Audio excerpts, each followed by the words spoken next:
Good evening, everyone. Thank you so much for coming. I'm Michael Klein, the Interim Executive Director of the William J. Hughes Center for Public Policy here at Stockton University. Welcome to tonight's second Congressional District Debate, sponsored by the Hughes Center and with our terrific partners, the Press of Atlantic City and SNJ Today.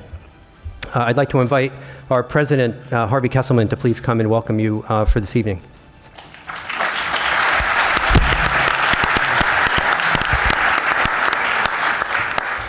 Once again, welcome to the debate for the House of Representatives seat in New Jersey's 2nd Congressional District. We are pleased to host the candidates and thank them for accepting our invitation to this forum. We are grateful to SNJ Today and the Press of Atlantic City for partnering with the William J. Hughes Center for Public Policy to host this debate, which is the first Hughes Center event ever to be broadcast live on television. We are also live streaming the debate on several websites. This election has national importance. Control of the House of Representatives is in the balance, with significant implications for public policy. And many eyes are focused on the 2nd District because it is an open seat. Stockton University is the perfect setting for this debate. Our very mission is to educate and to encourage civic engagement. To do this, we must provide opportunities for civil public discourse, which includes debates on the critical issues facing our world and our community. Good luck, gentlemen.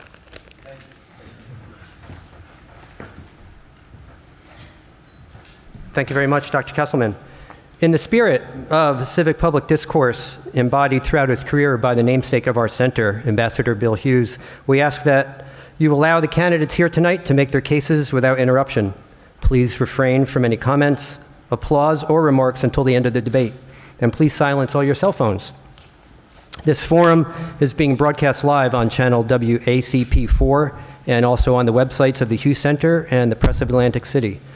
Please, we ask no photographs or recordings of any kind by the audience during the debate. Our video of tonight's debate will be available online for future reference.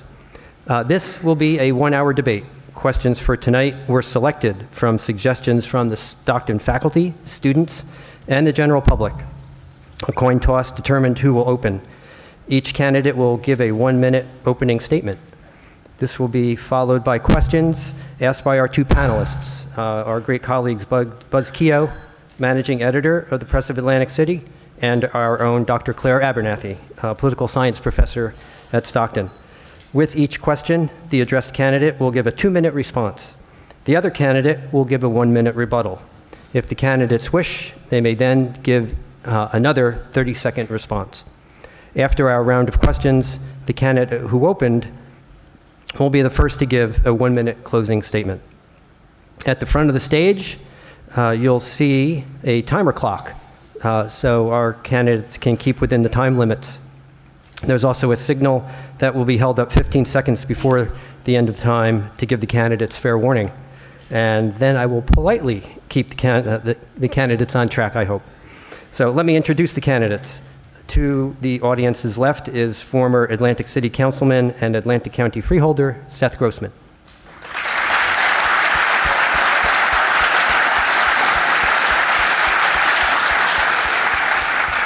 And to the right is State Senator Jeff Van Drew,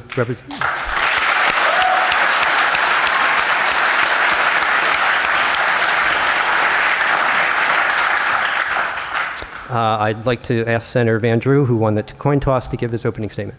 Thanks very much. Thank you very much. I wanted to thank the Hughes Center, the Press of AC, and WSNJ for doing this. This discourse is important. This is truly what America's about. Ladies and gentlemen, we're at a flashpoint. It doesn't happen all the time in history, but it does happen. And this is a time where we are at a flashpoint where we all have a chance to make a difference. It's not just about Seth or me. This is about all of us as Americans. What kind of America do we want to see in the future? Do we want to bring people together? Do we want our news to look like a reality TV show every night? I believe in the way that I work, in the beliefs that I have, I'm going to have the ability to bring us together, to work hard to make sure that Republicans and Democrats together can chart a better future for South Jersey, New Jersey, and the United States of America. I support President Trump. That's why I'm running. I want to give him a strong majority of Republicans in Congress. I want to expose and defeat the ignorance, intolerance, and hatred of those Democrats who are using nothing but fake news and fake charges to destroy President Trump, Brett Kavanaugh, and anyone else who gets in their way. I judge each individual equally and impartially based on evidence and common sense. I don't presume some people to be victims or survivors and others to be presumed guilty based on what group he or she may belong to. I believe government should do the same. I support President Trump to keep good-paying, full-time jobs and full employment here in America. That's why I support the Trump tax cuts, trade deals, and the ending of Obama's war on American business. I will vote to equally and impartially enforce our immigration laws, to build the wall, and punish, not reward, sanctuary cities and states. I will respect the Thank you both for your opening statements and for keeping within the time limits. I'm going to turn it over to Dr. Abernathy for the first question. Thank you. The first question goes to Mr. Van Drew. What would you do to stimulate the economy and create jobs in South Jersey? This is an important question, and boy, I wish we had more time to talk about this, but let's just speak about a little bit what we need to do. One, education is so important, and not only education for education's sake, but education that will work with private business, that will work with our technical schools, that will work with our high schools, community colleges, and of course four-year institutions to train individuals so that when an employer comes here and they are looking for 200 or 300 or 400 people who have knowledge of a particular subject or are able to fulfill the obligations of that job, we will have the workforce ready to help them. That's one part. We must support the FAA. We must expand what's done over at the FAA and what's done on the whole technical center over there. That's extremely important. We need to ensure to keep our environment clean and not to have offshore drilling, because that has the potential to destroy our coast and destroy one of our largest industries, which is tourism. We have to ensure that people will have opportunity based upon the resources that we have and also the uniqueness of where we are. So if you look, for example, at Atlantic City, there's so much we can do. We can not only work with the casinos and work in the casino industry, and by the way, I fought really hard to make sure that we wouldn't have casinos in North Jersey, but what we also need to do are eds and meds. We need to bring more Stocktons in, or more of Stockton in. We need to do more in Atlantic City with all the fields and issues that deal with medical care. These are all the issues that come together. We need to do more in Salem County dealing with farming and state-of-the-art farming and agriculture, and in Cumberland County with light manufacturing, to encourage that, to incentivize that, and to help small business. Small business needs a break. Okay. President Trump has done a lot to improve the economy of the country, and he's done that by the tax cuts, by getting better trade deals, and by, again, getting rid of a lot of the regulations that were punishing American business. But that economic boom has not come to New Jersey because our taxes are too high. We're punishing businesses. Business got so bad we even lost Ocean Spray Cranberry. And what's the cause of that? The high taxes, the high property taxes, high income tax, gas tax hike, all sorts of business taxes. And now we have $221 billion of state debt and insolvent pension funds that have to be paid somehow, and that's why businesses are not coming. We can't bribe businesses to come to New Jersey with these crumbling roads, high taxes, and nothing good here. And when you give some people a tax break, you're making taxes higher for everybody else. But that's not much Congress could do about that. That's what Mr. Van Drew and his Trenton politicians have been doing. You've got 30 seconds, Mr. Van Drew, if you'd like to respond. I would just point out as a matter of record, for example, the gas tax, which I think is obviously too high and keeps going up. I voted no. Water runoff taxes, taxes on the Parkway and the Turnpike, and issue after issue. When I thought it was wrong and we were overtaxing, I have always stood strong and will continue to stand strong to try to fight to make sure that middle class and all kinds of people have a place to live in New Jersey. We don't want to see an out-migration of people. I've spoken about this and I will continue to do so and fight for it. Thank you both. The next question is... Wait, don't I get a 30-second response? Yes. No, I'm sorry. Yes. I'm sorry, you do. I'm sorry. Yeah. We're all, it's a university, we learn. Yeah. See, the problem is with this gas tax, the gas tax has nothing to do with building roads or bridges. It had everything to do with bailing out junk bonds on Wall Street. So Mr. Van Drew can't spend 16 years voting spend, borrow, spend, borrow, spend, borrow, run up the credit card and say, well, gee, I don't feel like paying it back. That's what caused the gas tax hike, and Mr. Van Drew and his majority party for 16 years and his bipartisan deals with Governor Christie, that's what created the mess that made the gas tax necessary, gas tax hike necessary. I would like to have a 30-second response to that. Those aren't the ground rules, Senator. I'm sorry. I turn over to Buzz for the next question. Mr. Grossman, where do you stand on President Trump's efforts to restrict immigration? I think it's a good start. We have the most generous immigration laws in the world. We allow 1.2 million legal immigrants into this country every year. No other country comes even close. But we have to be honest. We have 5-6 billion people in the world, and many of them would like to come here. But if they all come here, our country will be just as poor, violent, divided, and miserable as the countries these people are running away from. So we've got to enforce immigration laws somehow. And I think those who say they don't like the way they're being enforced, they're being dishonest.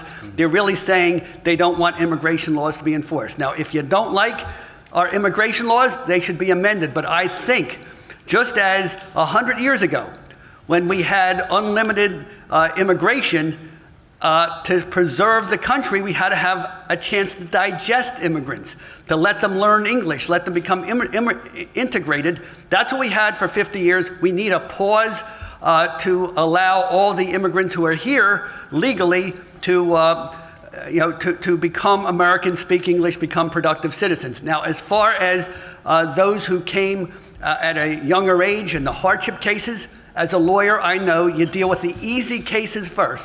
The criminals have to go. The people who are not adjusting to American life, they have to go. The hard cases, people who have learned English, people do have good jobs, who are responsible, we should put them first in line so they can become productive citizens, just like so many generations of immigrants to this country.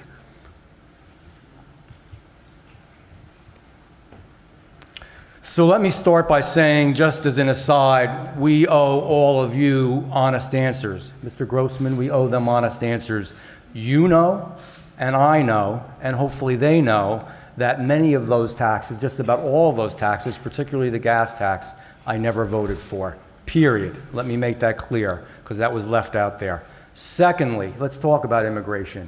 We have a responsibility as leaders, Republicans and Democrats, to come together in the United States Congress, in the Senate, to really reformulate and work with the immigration policy we have. It does not work well, it is not operating properly, and we can maintain our borders, which we should, but we can also deal with the 11 million plus people that are here now, and we're not going to ship them all back in boats. Those that are criminals, it's a different issue, but that's a small minority.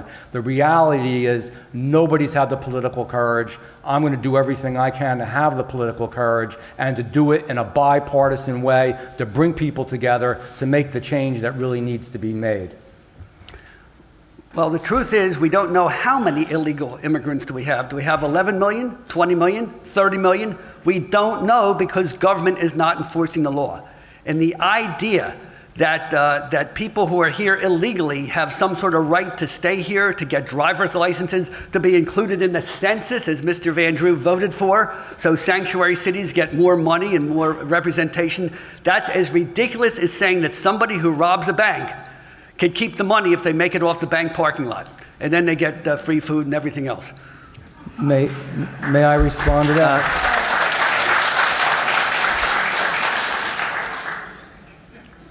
I never voted for sanctuary cities to get more money. That, again, is another inaccuracy. You can say all the things that you want to about me, but for God's sake, let's tell the truth.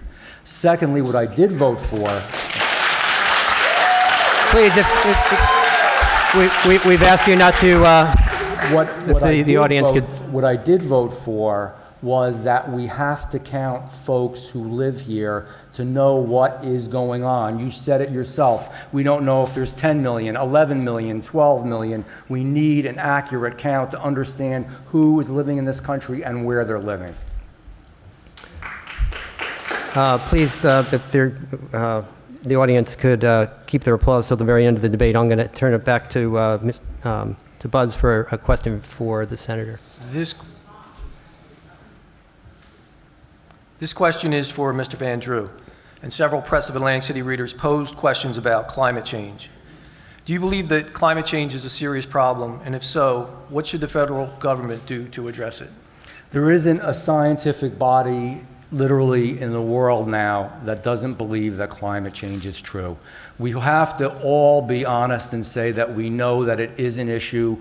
We know that the water is rising. And if you don't even want to believe scientists, if you don't like scientists, just talk to some fishermen. Because, you know, I talk to a lot of folks, and we have a big fishing industry in New Jersey, and the fishermen will tell you the types of fish that are migrating, the temperature of the water, so many things are changing in our oceans, and the rate of rise is also changing as well. And these aren't folks that are policy wonks. These aren't folks that are dealing with the issue at the scientific level. They just know that it's happening, and they talk about it all the time. We need to make sure that when we build structures, that we build them high enough so that they're safe.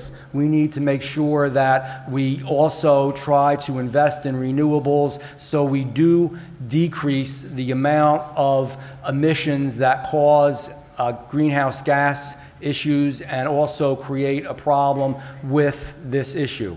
We need to make sure that we have an industry and that we have an energy policy that is broad enough so that we can survive now and not create an unaffordable situation, which means that other countries have to participate as well in this process. But at the same time, we must have the goal to do better with this. To just ignore it is a mistake. We can deal with it. We're Americans. We can deal with anything. We can conquer anything, and we can overcome any challenge, and we can overcome this challenge together. I'd like to do a look back on that last question, too.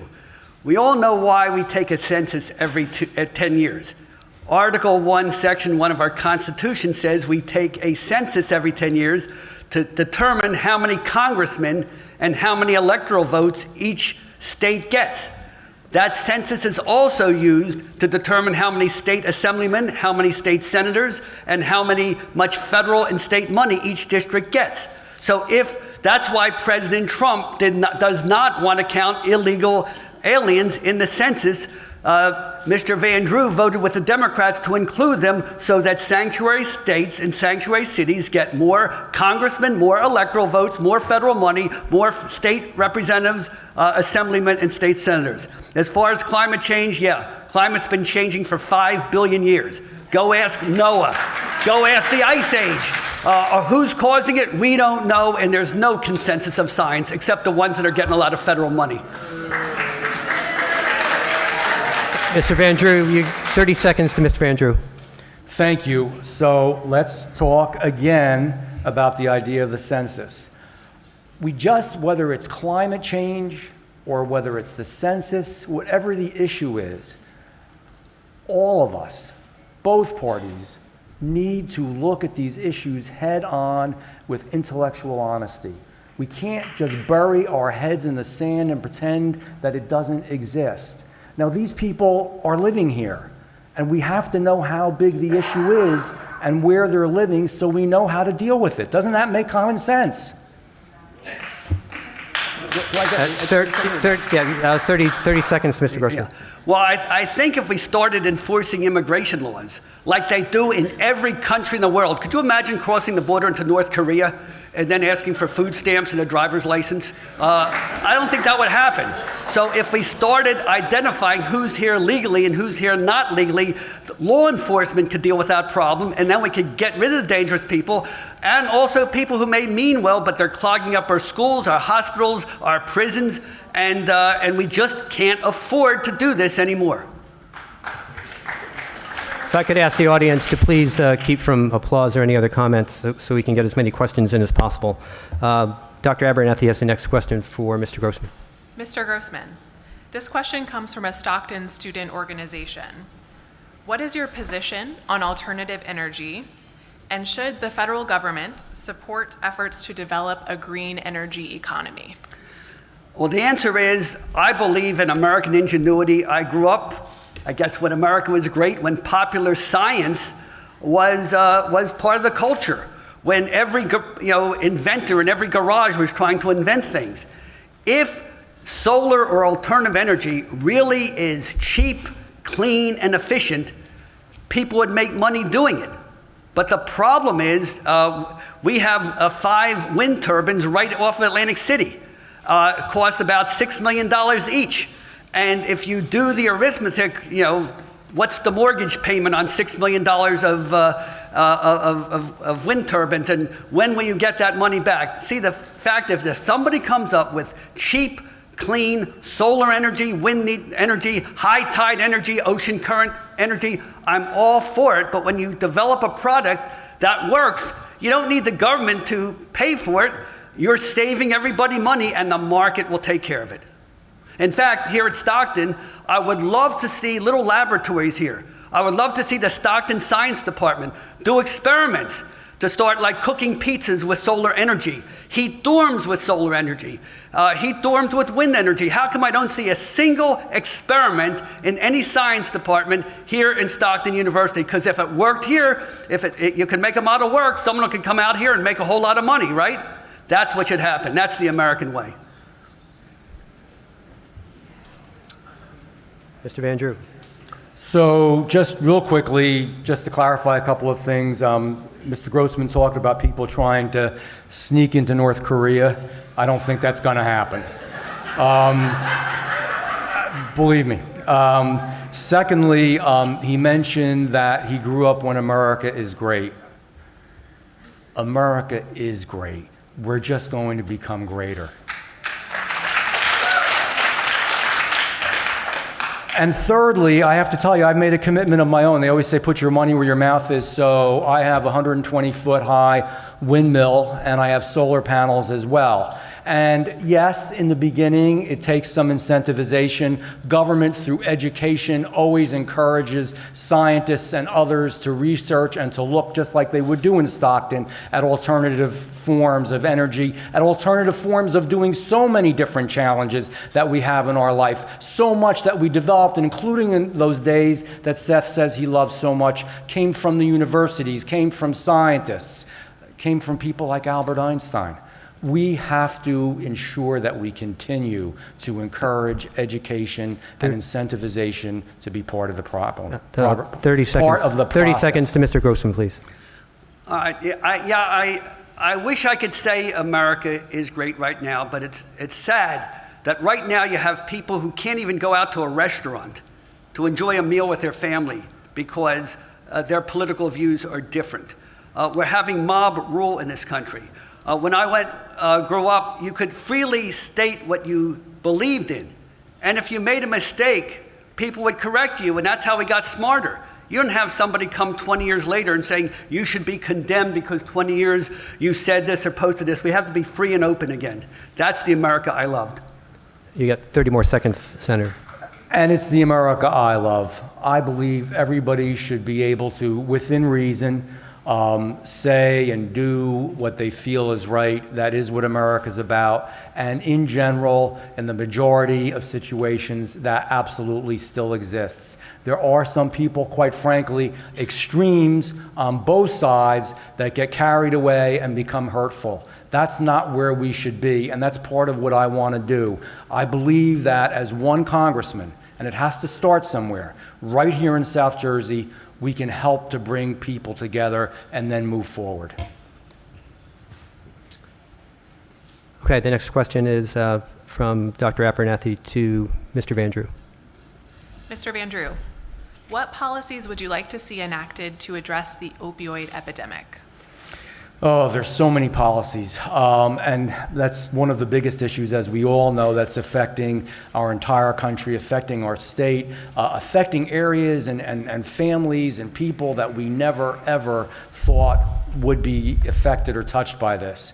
I actually think that in some ways New Jersey has done a decent job with this. Governor Christie and the legislature together in a bipartisan way agreed that we need to work on this issue. So we need more rehab centers for people to get better. We need to recognize to a great degree that it is a disease and it needs to be treated. We need more medications to ensure that in some ways we can slowly get people off this terrible, terrible nightmare of a life that they live when they are involved with heroin. We need to ensure that we have the detox centers, the rehab centers, and also centers where people can live a longer period of time out to really get off of it. It isn't a simple answer. It's a very, very addictive drug. And we also need to make sure that those who are bringing it into the country, not those who were victims, not people who were victims, but those who are bringing it into the country or are in the country and using it illegally, obviously, to hurt others, really receive the appropriate incarceration in that case, because it is destroying our society, it is destroying our children, and it is hurting our future. But we need to have an open mind, and we need to have not just one policy, we need multiple policies, which I just mentioned. I see the opioid problem as much as a symptom of a disease as the disease itself. I don't know if they still teach Dostoevsky in college. I hope they do. Because you see that when you deny people of freedom, of opportunity, of the ability to create, to succeed or fail, when people feel they have no real choices in life, that's when they turn to drugs. That's when they turn to suicide. That's when they turn to all these bad things.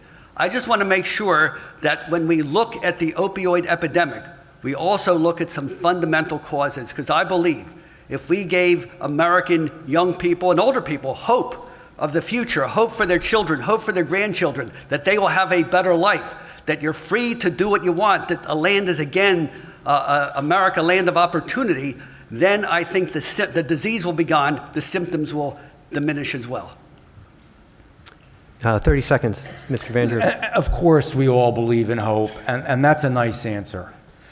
But the reality is that some people are addicted. The reality is it's a powerful drug, and it's destroying our society. And as somebody who's in the medical field, I know that we also have to deal with it in a medical way and in an aggressive way, because part of what is going to make people happier in the future if we don't have this horrible epidemic that we have now. You got 30 more seconds, Mr. Grossman. So I think we really need to have a hard look. Why is it that we have this problem now? Why didn't we have this problem 50 years ago or 80 years ago? We certainly had opium. We certainly had all sorts of drugs that we have right now, but yet people didn't turn to drugs because they had other things in their lives. And I think that no one wants to talk about these things of morality and things like opportunity and things like being responsible for your actions, but I see a direct connection between this new culture and these new problems. Our next question is from Buzz Keogh to Mr. Grossman. Mr. Grossman, the 2nd District is racially diverse. How will you work to represent the views of the different racial populations in the district? I guess the way I have represented people so far. Remember, I was a councilman in Atlantic City, very diverse city, every ethnic group possible. I was a county freeholder. And I'm afraid I talk about fake news.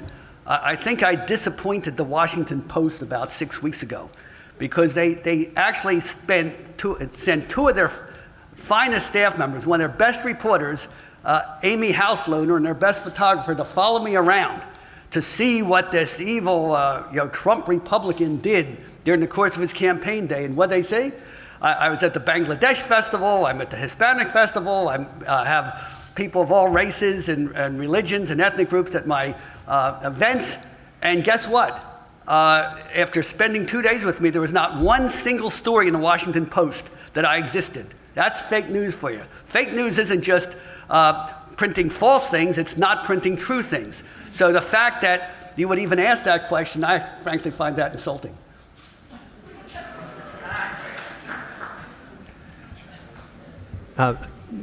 Yeah, 1 minute, Mr. That one even through you. So it's always my nature to want to be nice and not to be confrontational. But Mr. Grossman, I hope you believe what you say now, because in the process over the last few months, and I've generally left you alone about it, it is for the people to decide, but you did say diversity is a bunch of crap. You did share a white skinhead periodical with people. You did share a periodical that had Nazi insignias on it. You did make statements about Kwanzaa. You did make statements about Kwanzaa that I believe was something like it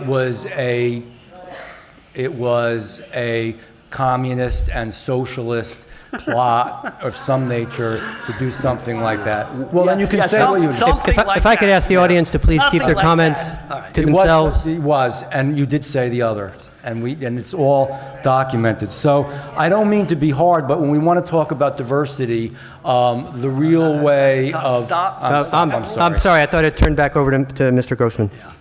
Yeah. 30 seconds. I knew Jeff would say it sooner or later, but you know that so-called racist post? You know where I got it from? I got it from Colonel Allen West, a congressman. He sent it to me on December 29th, 2014. You can look that up. And yeah, there was a 2,500 word piece. He didn't read. I forwarded it to him because I trust him. We both made a mistake, and yeah, we made a mistake. But the idea of diversity, why not read the rest of the statement? I said, in America, when you're looking for a job, a scholarship, I wonder how many people here could have gotten to Harvard if we didn't have these diversity quotas. But we should be judged by your talent, not by what group you belong to. That's time. There's 30 seconds back to Mr. Van Drew. And I really have to ask the audience to please not respond. We're trying to get as many questions into the candidates as possible. Thank you. 30 seconds, Senator. I think we are a diverse nation. I think we're a nation that is a melting pot made of Irish and German and Russian and Jewish and black and Hispanic and Bangladeshi and just, every group you could possibly think of, South Asian. And I believe we deserve to give people opportunity. We can't always give them success. Nobody can give you success. But we do have a responsibility to grant human beings opportunity in this great country. We always have. The next question is from Dr. Abernathy to Mr. Van Drew. Mr. Van Drew, this question was suggested by a Stockton student who is concerned with gun violence in the district. Would you support measures to control guns? If so, what measures? I think the most important issue when it comes to, and I will say that I have been a Second Amendment supporter and that I am a gun owner. I will also say there are two words, common sense, and we have to use common sense. So I think one of the most important areas is ensuring that we have universal background checks. We have them in New Jersey. They could even be done better. We don't have them everywhere, and we don't have them in every situation. I think that anyone who owns a gun should go through a universal background check, period. And everyone that I speak with, whether they are a gun owner and a gun advocate, or whether they are a person that frankly doesn't care anything about guns, all agree that we should have universal background checks that really work. I also think we need to make sure that items like bump stocks are limited and shouldn't be allowed. I have voted in New Jersey not to allow bump stocks, and so did many very conservative Republicans, as a matter of fact, because they're only used for one thing. I also believe that it is so important when dealing with this issue that we have more continuity in dealing with it. So if we think of that horrible Florida incident where this individual murdered, killed all these people, he had complaints at his home by the police were there 50 times. He had complaints to the FBI and it was overlooked. And the school would not even allow him to bring in a backpack because they were fearful that he had some kind of a weapon in it. He shouldn't have had those guns. They never should have been there. If we determine that somebody is unsafe for their own health and welfare or somebody else's health and welfare, they shouldn't either. Mental issues, mental disease is a real issue, and it needs to be dealt with, and it needs to be dealt with the gun issue. Last year, Mr. Van Drew got a 100% rating from the NRA, the National Rifle Association. This year, he's getting backing from people who want gun control 100% against the NRA. So I really don't know which Van Drew. I'm dealing with the old Van Drew or the new Van Drew. But two issues that I feel strongly about. Number one, we've got to have concealed carry in New Jersey. I'm a lawyer. I'm active in politics. I'm outspoken. I've had many threats against me, representing battered women and just people in awful situations. And yet, I could have perfect character, perfect proficiency, clean criminal record. I cannot have a weapon to protect myself in other states. The other thing we need is what's called reciprocity. You have so many visitors to New Jersey following the laws of their own state, get tripped up on technical violations facing 3-year prison terms like Shaneen Allen. We've got to have universal reciprocity to recognize other states. 30 seconds. Just quickly, when it comes to the right to carry, I actually sponsored a bill that would allow it, but it allowed it when you went through a course and passed a written test. It allowed it when you could qualify on the range so that you knew you were safe. And again, when I speak to gun owners, they think that's appropriate and would be willing to do it. Safety is important as well.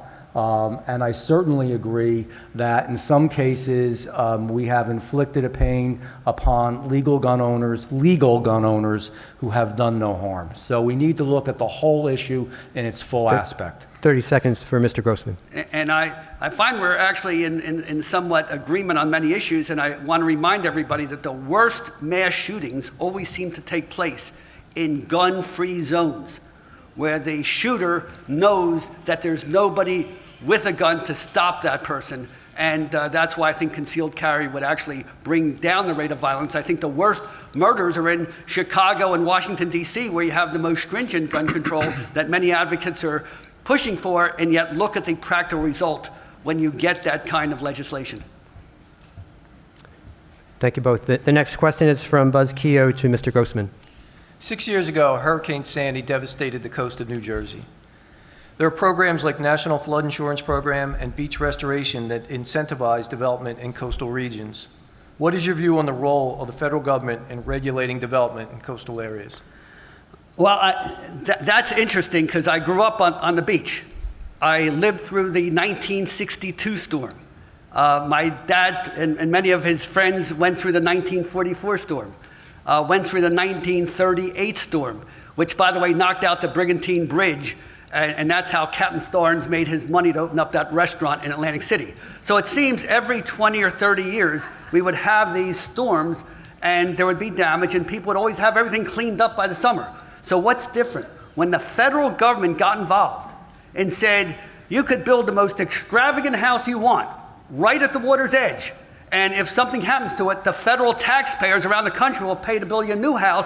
That's when I think people got irresponsible and were building very, very expensive stuff. So the way I see it, this massive damage that takes place over sometimes even minor storms, I don't think it's global warming. I think it's the federal government encouraging people to be reckless with somebody else's money and overdeveloping too close to the water.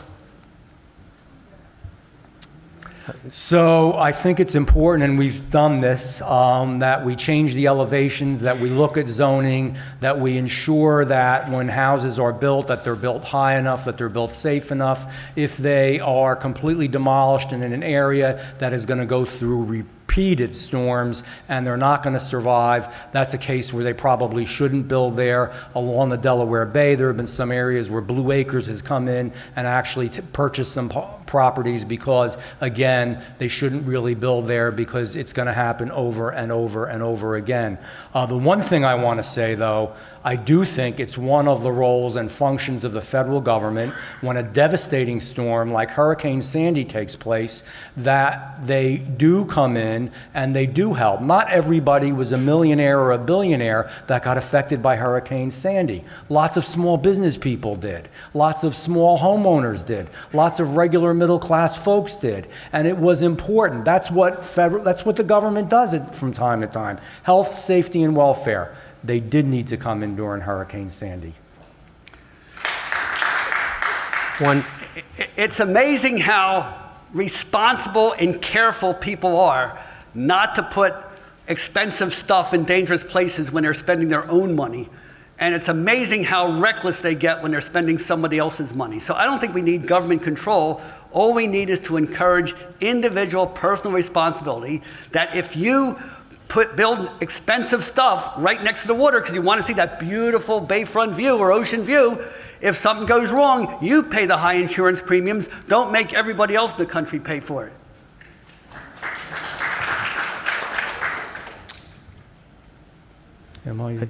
I think. So, just so you know, many of the people who were devastated by the storm were not, again, millionaires that were oceanfront properties. Many of the people, many of the people were middle-class folks that lost everything they had, everything they worked for. They did even have flood insurance, but it wasn't really nearly enough. There are times when we all do need to help each other. God willing, it could happen to any of us, God forbid. So I believe that there is a role for the federal government, and there was a role in Hurricane Sandy, and if we hadn't had them there, things would still be much worse than they are now. Our next question is from Buzz Keogh to Mr. Van Drew. Would you support changes to entitlement programs like Social Security and Medicare to address the budget deficit and national debt? And if so, what specific changes?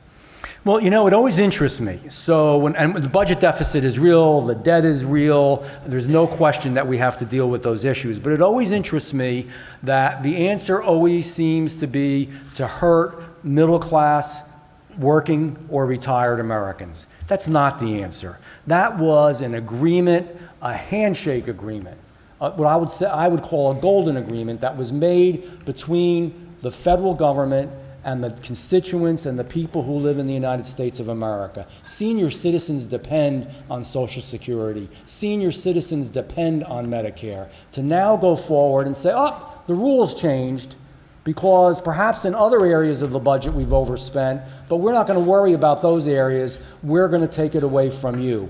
Those people, some of them are living day to day. They deserve to get their Social Security and their Medicare. They paid into it. I would not support that, and I will not support it in Congress. As a lawyer, I have to deal with this every day. I deal with very sad situations of people who trusted their money with a crook, and then the crook stole the money and people are left with nothing. So what's the solution? Do you rob another innocent person? It's really heartbreaking, but I just have to tell you these tough facts.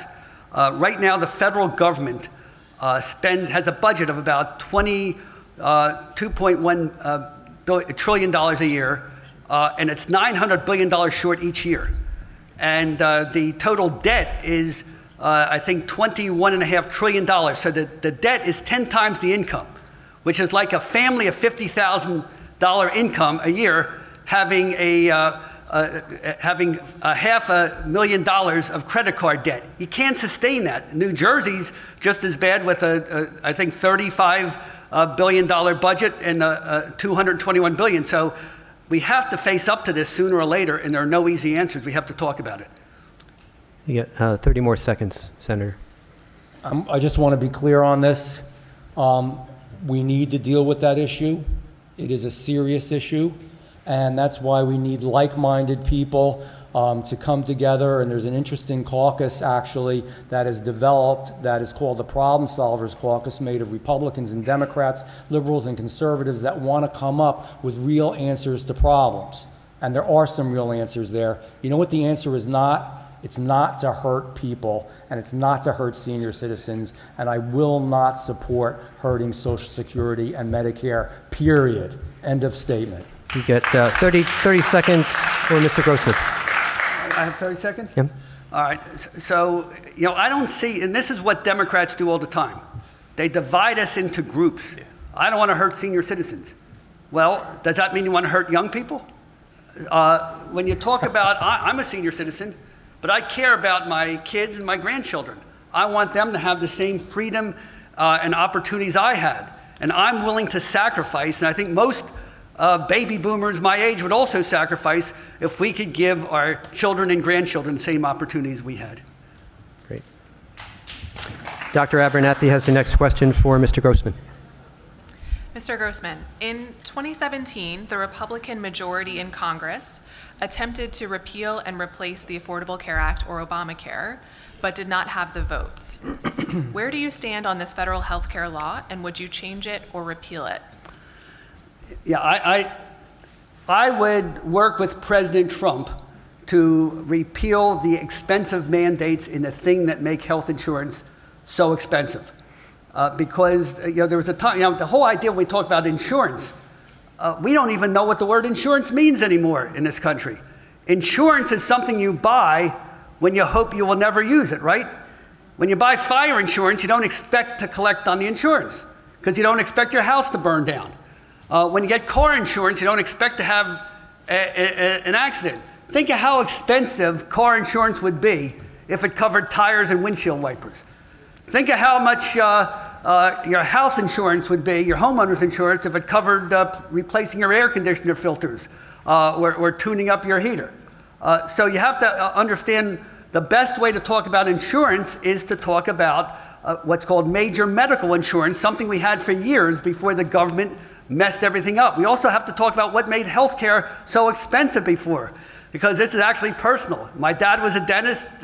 Jeff Van Drew was a dentist. Remember, in the 60s and 70s, it was $2 a filling when there was no insurance.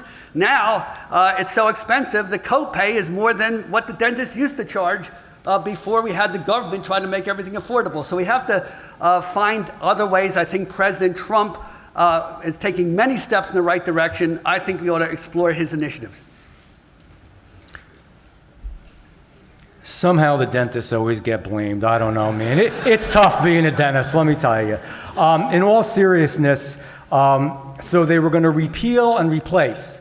Now, I'm willing to look at anything to make our healthcare system better. We should. And whether it is the Affordable Care Act and tweaking that or changing it or replacing it, but they didn't have anything to replace it with. That's what everybody has to understand. There was nothing to replace it with. So what would have happened? There would have been more people without health insurance. More people would have gone to the emergency room. When you go to the emergency room, it is the most expensive form of medical care that there is, and it's only a Band-Aid effect, and people get sicker because they don't have a continuity of care. When you go to the emergency room, it has to be subsidized because I know, I am a state senator, it has to be subsidized by the state of New Jersey. The hospitals do, and the hospitals need help because of charity care. So then you're inflicting more pain on people because they get taxed even more because people don't have health insurance. Yes, I will look to change it, but we have to do it in a way that's good. Well, Senator Jeff Van Drew just gave me an idea how to find all those illegal aliens without having to take a census. All we have to do is send them down to the emergency room of any hospital, and I think we'll find a whole bunch, and maybe we could solve our problem. And if we didn't have to subsidize illegal immigrants, health care and insurance would be a whole lot cheaper. 30 seconds. I strongly believe in legal immigration. I believe we have to do something about the immigration issue, but we can't just blame every single thing on them. Yes, I will take you to the emergency room, and you will see lots of poor white people and black people and Asian people and all kinds of people who are citizens of the United States of America, some of them working 2 and 3 and 4 jobs. That has nothing to do with illegal immigration. All right, we're going to move to the next question, I think on the federal deficit, right, panelists? Or do we? Okay, we're going to move. Mr. Keogh's got a question for Mr. Grossman. Actually, I'll go next Okay. With a question for Mr. Van Drew. Sorry about that, Michael. Another question from a Stockton student. On average, in the last several midterm elections, only 20% of 18 to 24-year-olds turned out to vote. What would you say to a college student to convince them to vote? We got to fire them up. We really have to get everybody involved in this process. I would say to them, and I wish I had more time to answer this question because I believe in it deeply. This is still, without question, the greatest nation in the world, and we still have so much opportunity, and the only way to keep that opportunity is if we participate, if we vote, if we work, if we get involved, if we run for office, if we care about the issues. I would say to them that literally in their hands, because there is a great number of them, they have the ability to make productive and positive change. I would say to them that they should get involved, that they should run for office, that they should become part of the process. A nation will not be healthy, and it will not be secure if our youngest folks are not involved and don't care. So I would say to you, please be involved, please care. There is the opportunity there. You can make the difference, and we're starting to see that now. Again, I see the lack of interest in politics by young people as a symptom of a bigger disease. And I think the big disease is so many of our young people have been lied to about everything since they were like 4 years old watching Captain Planet on Ted Turner television. The idea that everybody's a victim, that the people running the country are evil and oppressing the planet. America's a bad place. So I'm inviting everybody who's going to college to check out #WalkAway. Walk away from Democrats. Learn that you've been lied to about everything.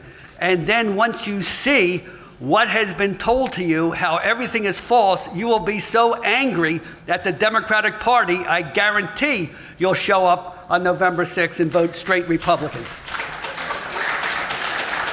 Yeah. #WalkAway. Last question? So, right, that's my turn now, right? Yes. So that was a harsh and partisan answer to a real question, and the real question is, how do we get young Americans involved, whether they're Republican or Democrat, liberal or conservative, independent, and we need to excite them about this great nation because the potential is there.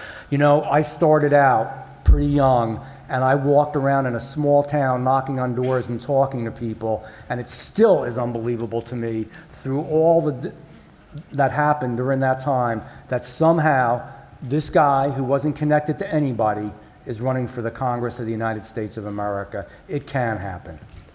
All right, thank you both. We're going to move on to our last... Wait, is it 30 seconds? 30 seconds, I'm sorry. Go ahead. Yeah, by the way, when I say lied to about everything, are there any Republican professors of history here at Stockton? Any Republican pro-Trump professors of economics? Any Republican pro-Trump professors in any of the social studies? Because if you don't, how about literature? Any Republican pro-Trump professors of literature? Okay, because if not, then you're not getting a complete balanced education. You're being programmed. You're not being self-sufficient. So again, right. Walk away. We've got 5 minutes left for the debate, and we're going to move to our last question. Mr. Keogh's got the last question to start with Mr. Grossman. Mr. Grossman, polls show voters are frustrated by extreme partisanship and gridlock in Washington. How would you break that cycle? Now, are those the polls who predicted that Hillary Clinton would win by a landslide in 2016? I'm trying to figure out which polls you're referring to. I'm not aware, of any polls showing that most Americans don't believe in our Constitution, don't believe in judging people by their individual character, achievement, and their hard work, and not by what box they fit into. So really, I don't know what polls you're talking about. Okay, so what I think the question was about is that everybody's getting tired of all of us just yelling at each other all the time, that everybody wants people to come together, that there used to be a time where you could cross the aisle, there used to be a time where Republicans and Democrats worked together for a greater good because an issue was important. There used to be a time when great leaders understood that there are good people on both sides of the aisle, and we shouldn't hate, and we shouldn't just go after each other constantly, that we can actually work together. And again, that's what this Problem Solvers Caucus is about, and I just bring it up because I think it's a wonderful idea where liberals and conservatives and Democrats and Republicans on so many issues, we are closer together sometimes than what pulls us apart. It's what I believe in. It's what I fought for.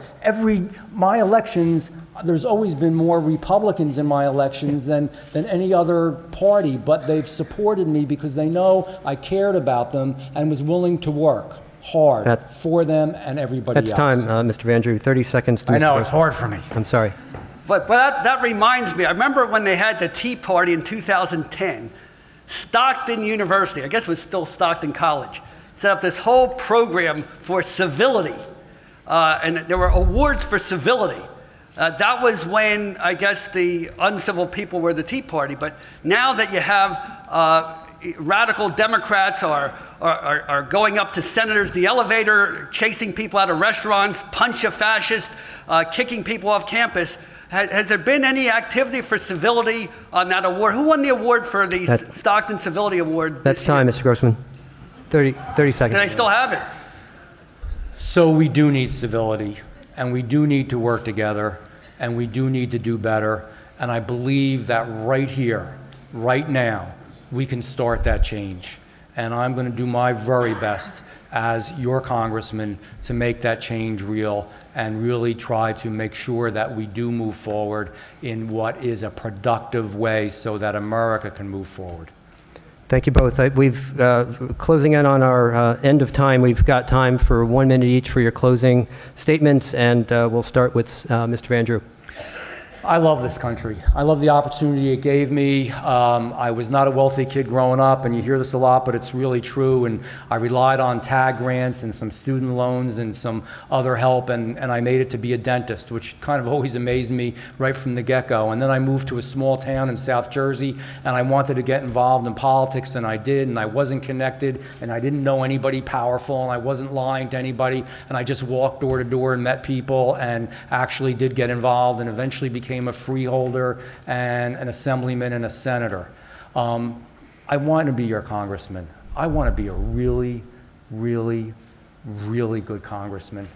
I want to be a congressman that you're proud of, regardless of where you come from or who you are. And as I say all the time, I have a 2-year-old grandson. And my hope is that someday, my grandson, years from now, can turn and look and maybe see a picture of me and say, you know what? He calls me Bob. That was my Bob. I have to stop you. He was a great congressman. Senator, we've really run out of time. We want to give it to Mr. Grossman for his closing statement. I guess I'd like to show some disappointment that none of the Stockton students asked any questions about the danger of having open borders, whether so-called sanctuary cities today resemble the Confederate cities and states that defied federal law during the Civil War, worried about politicizing everything in America, from fake impeachment charges based on no evidence whatsoever, about ruining people's lives because they disagree with you politically. The idea that you actually had FBI agents filing false affidavits to get illegal search warrants to take illegal tapes and recordings of an opposite campaign, something that caused President Nixon to be driven out of office. I'm surprised that the students are not concerned about these things, and I'm hoping that maybe Stockton University, with some new leadership, will have diversity of opinion. We're out of time. Well. I want to thank both candidates. I want to thank our partners. Thank you all for coming tonight. I'm sorry we ran out of time. Appreciate your time. Thank you both to the candidates and to my panelists. Thank you all in the audience for your attention and to the support of my staff and, again, our terrific partners, SNJ Today and the Press of Atlantic City.